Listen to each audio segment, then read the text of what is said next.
and saying that he supported the Kaguya North opponent to ODM. I mean, if Honorable Kaguya can boldly, declare that, now that the president opened the door for violation of the Political Parties Act and other instruments, a legal instrument that guides the political parties in operations and landscape, I'm a bit worried because, he openly says this. Fred, like we keep saying that there is a precedence that we have seen in this country, and it's normal. It's like normal to violate a constitution. It's normal like to go against, the dictates of, the acts of parliament because of conveniency and because of political expediency. Yet in a democracy, it's not really wrong to defy your party leader. You have a political which is right. fine. Which is fine. There's a sense at which you can disagree with the political, your party leader, but within, the confines, of the law, within the confines of political parties, and the constitution of those political parties as well. For this has, just like we have been here debating about how did we find ourselves, where Gunism is now becoming normal in politics. Again, we also, in the second question you're asking, how are we finding ourselves where the violations of Constitution and Political Parties Act becoming a normal? I would refer you to the by-elections for 2019 in Kibra, where I also took part as an aspirant. You could see by that time there was two Jubilees. If you remember very well, there was Jubilee Uhuru and there was Jubilee Deputy President, who is the current president. You mind when the Jubilee of Uhuru actually campaigned for the ODM candidate who was Imran, and even the governor for Kirinyaga, Anne Waiguru, say that they were coming as the governors for Jubilee to campaign. The other end, members of Parliament of Jubilee who are affiliated to Ruto, like of Didmas Baraza, and Kalwale again in question, campaigned for Mariga. And you saw what happened. Again, violence and all that. And 2022 again, we saw it. Now it's breeding ground. So one of the things I'm saying is that, Mwananchi is finding himself to a situation where, the people who should be the custodians of law and custodians, of good governance are actually the ones who are in forefront of violating these particular laws. And it's becoming normal. And that's why you say when we are looking at the by-elections, what would be, it's a precursor to 2027, elections. Then we're also expecting that, we are going to see a lot of, political changes, a lot of people defying their political parties, and campaigning for those other candidates who are not necessarily from their own political parties or previous coalition. And we are not here only to blame like ODM. Like you said, in Kasipul, there's an issue about now the governor, making, some executive decisions without even asking for the deputy to show cause and explain, and that is what is required within, the political parties.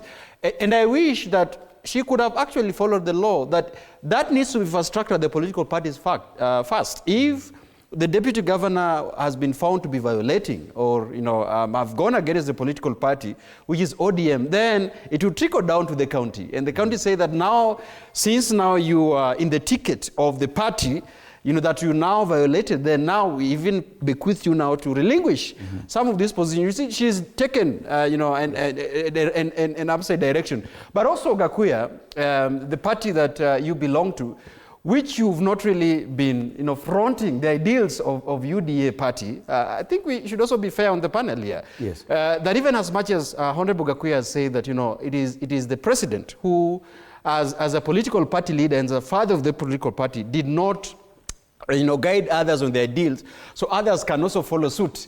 You are honorable members of Parliament, Kaguya, and one of the things that propel you to the positions where you serve now is that you swore to, to stick to the political parties act. But are the lines that clear even in the parliament? So I think those are the guidelines that we should actually. We can't ask the pot is now calling the kettle black, and vice versa. This is not allowed. Is not. Really allowed. I want us to end this conversation about the party indiscipline because I believe it's more a political question and not a legal one. Give us that clarity as we come to the end of this so that we move on to another one.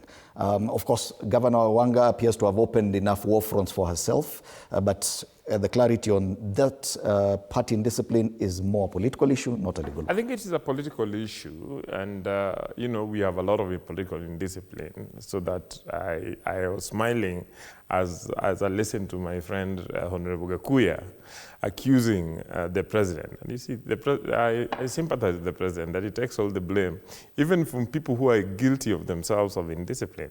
Honorable Kaguya is guilty of indiscipline. He has participated in formation of a political party and goes out to campaign for a political party against his own party. Because it should become normal. He should have, It has become normal. Kaguya, you need to be disciplined. You need to be a little disciplined here if you cannot be disciplined in your party. And here we listen to you, you need to listen to us. And so it cannot have a legal solution because ultimately it depends on really the power of the people who are involved. Yeah. Okay. So that is why I'm telling you that in ODM, it is Raila Amolo Odinga who could, you know, rein in his team because he had the power to, you know, reward and punish.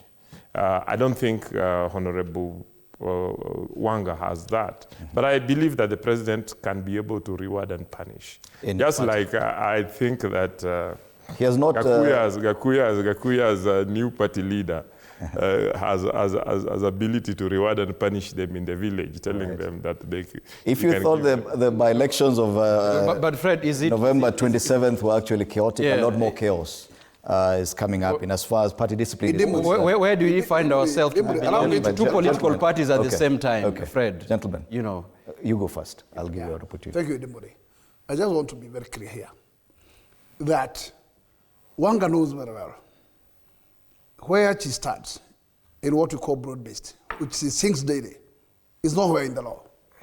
And therefore, she cannot be the first person to throw a stone to her deputy. And as much as she recognizes that there is a broad-based, she must also recognize that his deputy has also freedom to choose. Because actually the deputy president is not there as a puppet. Therefore, the process that requires that deputy to be punished is well known. He has to throw the ball to the chamber, to the county chamber, and the county chamber should decide on the deputy but not herself. And after that, that's not the final stage. Then the other stage is the Senate to decide whether that is on the correct order or not. But he should not lock the deputy outside because that is making herself a small god.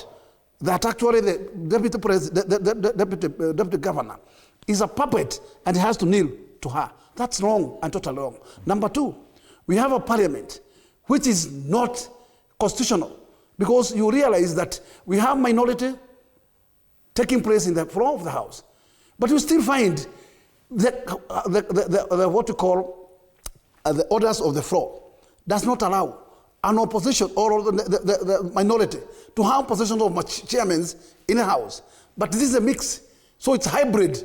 It's not the legal requirement of the floor of the house. Okay. And if this is happening in the grey daylight and nobody is complaining, who is this to complain that somebody is supporting a particular party or a particular party? And when the party, the ruling want to dine with anybody, they does at any given time. And therefore, there are those people who are supposed to be under the table that we should not talk or we should not take action.